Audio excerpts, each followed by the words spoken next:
Magandang umaga mga kabay. So ito po yung pang-anim ko na repair. Ayan. 39118F. Ayan. Bali DW810.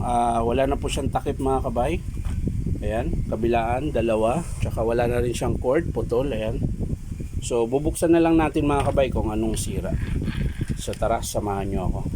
So ayan mga kabay. Natanggal ko na po yung mga screw. So bubuksan na natin. Ayan.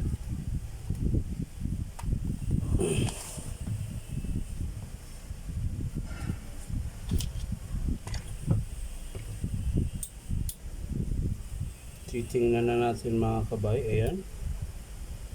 Baka buo pa to ah.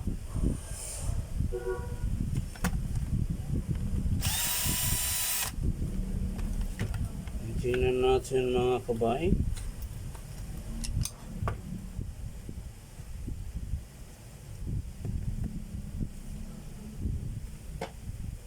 Bakit gano'n? Ayun.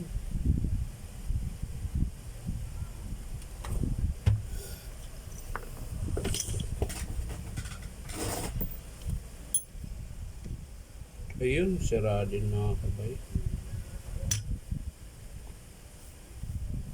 Nakita ko na siya mga kabay. Ito po mga kabay, papakita ko sa inyo kung anong sira. Ayan. Ayan po mga kabay. Oh. Tingnan nyo po yung winding ng armature. Ayan. Sunog po yung isang ano niya. Dalawa pala. Dalawang linya. Ayan, sunog. So yung field coil niya mga kabay. Ayan. Hindi nyo gaano makikita dyan pero sunog din. Ayan, na-overuse po ito mga kabay.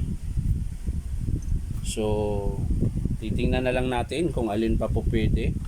Bali kung meron ng ano doon, papalit na lang natin. Pero ang estimate natin yan mga kabay, ito po yun, armature. Ayan. Sunog po, ayan. Tsaka, field coil. Carbon brush, tsaka cord protector, tsaka cord, tsaka plug. Pati switch mga kabay, sira din na yan. Putol po yung terminal niya, pinaka ayan o, yung kabitan ng wire, ayan, putol po. So yun po yung estimate natin mga kabay, armature, field coil, switch, cord protector, tsaka plug. So yan lang po mga kabay, hindi ko na ipapakita sa inyo, papakita ko lang pag in-approve ng customer, pero malabo na po yun kasi armature tsaka field coil para ka nang bumili ng bago. Ang bago nito mga kabay nasa 2.5 lang. Tapos ang gagastusin nito, estimate ko mga 2 plus din to eh. So baka hindi na ipapagawa ng customer yan. So yan lang po mga kabay. Maraming salamat. Bye bye.